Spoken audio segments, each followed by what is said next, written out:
Buenas tardes, bienvenidos a Ingenia tu Mente. Vamos a darle continuación al curso de programación en la plataforma Visual Basic 6.0. Vamos a comenzar ahora con el modelo de desarrollo de software por etapas, que es con el que vamos a trabajar para este curso nivel básico. Este es un modelo de desarrollo de software básico y es con el que trabajaremos en este nivel del curso, evidentemente. Y este modelo estipula que nuestro software será desarrollado en etapas sucesivas, como las que vamos a mencionar a continuación. El primer punto es el plan operativo. Aquí es donde se define el problema a resolver, las metas del proyecto, las metas de calidad y se identifica cualquier restricción aplicable al proyecto. Proseguimos con el punto de especificación de requisitos. Aquí es donde se permite entregar una visión de alto nivel sobre el proyecto, poniendo énfasis en la descripción del problema, desde el punto de vista de los clientes y desarrolladores. El siguiente punto es la especificación funcional. Aquí es donde se especifica la información sobre la cual el software a desarrollar trabajará y los tiempos en que se resolverá cada apartado estipulado. Proseguiremos con el punto 4, que es el diseño. Aquí es donde se describe cómo es que el sistema va a satisfacer los requisitos y además se diseña cómo será la estructura externa del software. El siguiente punto es la implementación. Esta es la parte donde se codifica cada parte del programa, ya planeada en base al lenguaje de programación deseado, que en nuestro caso es BASIC. El siguiente punto es integración. Aquí se integran todas las partes o subsistemas que se hayan planeado por separado. Punto número 7. Validación y verificación. Una vez terminado el software, se ejecuta y verifica que funcione como se planeó. Y el octavo punto es el mantenimiento. Esto ocurre si solo en el apartado 7 se encontró algún error o algún problema, para que se pueda corregir y mejorar el software. Entonces podemos darnos cuenta que, de forma intuitiva, el modelo de desarrollo de software por etapas considera simplemente pasos sucesivos para desarrollar nuestro software, desde el punto de vista empezando con el plan, los requisitos que tiene que cumplir, la especificación funcional, que son los tiempos que vamos a invertirle a cada parte del programa, el diseño, que es la parte cómo se va a ver ya terminado, pero seguimos con la implementación, que es la parte de la codificación o cuando empezamos a programar. Continuamos con la integración, que es cuando si tenemos varias subsistemas o partes pequeñas del programa, las unimos todas. El siguiente apartado vemos la validación y verificación, que es ya una vez que se terminó el software, analizamos si tiene errores y vemos que funciona ya lo planteado y ya nos damos cuenta que si tiene algún error, vamos a la parte de mantenimiento. Entonces este modelo de desarrollo de software nos dice que tenemos que pasar hasta la siguiente etapa si la etapa anterior se cumplió. Ahora, con ello vamos a dar unos pequeños ejemplos. Vamos a ver, el primer ejemplo nos dice que se requiere hacer un software que resuelva ecuaciones de segundo grado por fórmula general.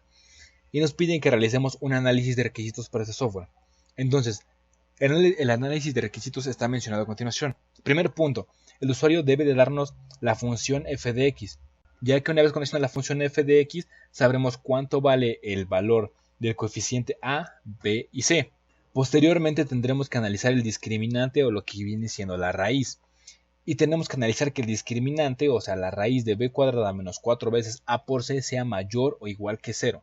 Porque si lo que está dentro de la raíz no es mayor o igual que 0, estaríamos resolviendo raíces de números negativos, lo cual nos da un parámetro de resolución en los números imaginarios. Y nosotros no queremos eso porque tenemos límites.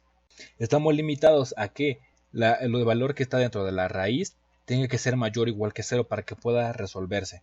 El siguiente punto, tenemos que analizar que el denominador, o sea 2 veces a, sea forzosamente mayor que 0.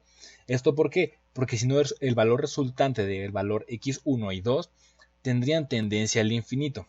Ahora, si se cumplen estas condiciones, el software podrá resolver la ecuación que se le está dando.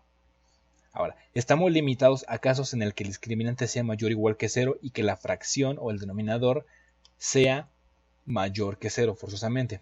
Y como último punto, primero tenemos que ver que el software nos dé el valor de a, de b y de c. Después analizamos el discriminante en base a los valores que nos dieron de a, b y c. Y luego analizamos la fracción o, en este caso, el denominador. Si se cumplen las condiciones que mencionamos en este análisis de requisitos, entonces podremos calcular el valor de x1 y x2 de forma satisfactoria.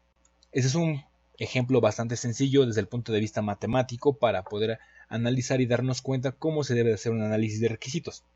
Pasemos a un ejemplo 2. Este es un ejemplo aplicado a la ingeniería civil. Es bastante básico. Así que los alumnos que se encuentren En estas instancias, en el tramo básico, apenas ingresando a la licenciatura, podrán entenderlo. También las personas que se encuentren en la etapa intermedia formativa o ya la terminal podrán darse cuenta que es un ejemplo bastante sencillo pero común. Aquí nos dice que se requieren hacer los muros de una casa habitación de solamente un nivel, pero el usuario necesita saber el número de millares de tabique o de block de concreto que necesita comprar. Hay que realizar un análisis de requisitos para este software. Primero, comenzando con que nos daremos cuenta que un problema es precisamente saber el número de millares, en este caso tabique o block de concreto, necesitamos para cubrir precisamente esos muros. Como podremos darnos cuenta, en el ámbito práctico, los tabiques y los blocks de concreto no se venden por unidad, porque es algo bastante impráctico. Entonces, de ahí que recurrimos al uso de comprar millares, además de que a la venta también se vende en millares estos elementos constitutivos. Teniendo en cuenta esto, vamos a realizar el análisis de requisitos. El primer punto, el usuario, ya haciendo el programa, el usuario debe de darnos el número de metros cuadrados que desea cubrir. Es decir, si sacamos el área del muro, o sea, la pura área del muro, de todos los muros de la casa y lo sumamos, tendremos un área de muro a cubrir. Posteriormente, el usuario deberá de darnos si su casa quiere que sea térmica o quiere que sea fría. Esto es un ejemplo de aplicación bastante práctico a la carrera. ¿Por qué? Porque nosotros recordaremos, el tabique hace a las casas más térmicas y el bloque de concreto las hace relativamente más frías. Entonces, esto ya depende de la localización de la casa habitación del usuario. Tenemos la experiencia de que los blocks, en este caso blocks de concreto, al tener espacios dentro, los hacen que acumulen bastante aire y eso los hace que ese aire se pueda mantener frío más tiempo y ayude a las casas que se encuentran en zonas más calurosas, las haga más frías y pueda con ello mismo moderar la temperatura de la casa. Caso contrario, si se encuentra en una zona donde el frío es bastante constante, tenemos la propiedad de que en este caso los tabiques de arcilla recocida tienen la propiedad de ser térmicos, que absorben el calor del día y por lo tanto las hace más cálidas. Caso contrario del bloque de concreto, que es más poroso y permite que tanto el calor de fuera como el frío de adentro estén pasando de forma constante. Ahora, ya sabiendo esto y sabiendo qué tipo de casa queremos que sea, analizamos el siguiente punto. Si el usuario quiere que su casa sea térmica, analizamos con tabique rojo recocido. Si el usuario quiere que su casa sea fría, analizamos con bloque de concreto gris. Sabemos que para un tabique rojo recocido necesitamos en promedio 90 unidades por metro cuadrado de muro. Esto es para las siguientes dimensiones, que son acá las más comunes en México, que son para tabiques de 23 centímetros de largo, 12 de ancho y 5 de espesor. Es un tabique relativamente estándar. Puede haber variaciones, evidentemente, entonces tendría que analizar para diferentes tipos de tabique. Ahora, sabemos que para un bloque de concreto gris necesitamos alrededor de 15 unidades por metro cuadrado para cubrir ese metro cuadrado de blocks. Ahora, analizamos el siguiente punto. Multiplicamos los metros cuadrados que el usuario nos da por las unidades necesarias por metro cuadrado según sea tabique, rojo recocido o bloque gris. Ese producto nos dará el número total de unidades de tabique o bloque de concreto. Una vez teniendo eso, vamos al siguiente punto. El número que nos resulte del paso anterior lo dividimos en una división entera sobre 1000 para poder obtener el número de millares de material que vamos a necesitar. Si nos resulta en un número con decimales entre .1, .2, .3 o .4, redondeamos hacia el número base que tenemos. Y si nos resulta un número con decimales de .5, .6, .7, .8 o .9, redondeamos hacia el número siguiente. Y este va a ser nuestro número de millares de material que el usuario necesitará para comprar. Es un caso práctico bastante sencillo y fácil de entender. Aquí vemos el esquema o la figura donde podemos analizarlo. A la izquierda tenemos el muro tabique rojo recocido y como aquí lo mencionamos, el promedio está de unas 90 unidades dependiendo de las medidas estándar del tabique para cubrir un metro cuadrado. Y a la derecha tenemos el caso del bloque gris de concreto, donde podemos ver que son en promedio unas 15 unidades para cubrir un metro cuadrado, considerando de forma evidente en ambos casos 1 centímetro de recubrimiento para el mortero que va a ir entre cada elemento constitutivo, como sea el caso del tabique o sea el caso del bloque de concreto.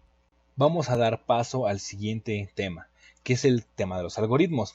Para la programación, el entender qué es un algoritmo es algo muy importante. ¿Por qué? Porque un algoritmo es un conjunto ordenado y finito de operaciones que permite hallar la solución de un problema. El primer punto es entender el problema.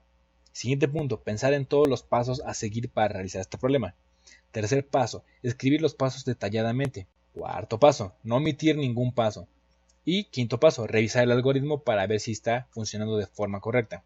Ahora, podemos darnos cuenta que hay ejemplos de algoritmos bastante sencillos, como es el caso de tan siquiera comprar un libro o comprar la comida. Sabemos que hay pasos para poder realizarlo, como por ejemplo, si hacemos el ejemplo de comprar comida, nos damos cuenta que el primer paso es, evidentemente, tener dinero. Siguiente paso, ir a donde venden la comida. Siguiente paso, elegir qué comida vamos a comprar. Siguiente paso, comprar la comida. Siguiente paso, esperar a que la preparen. Siguiente paso, que nos la sirvan y posteriormente comerla.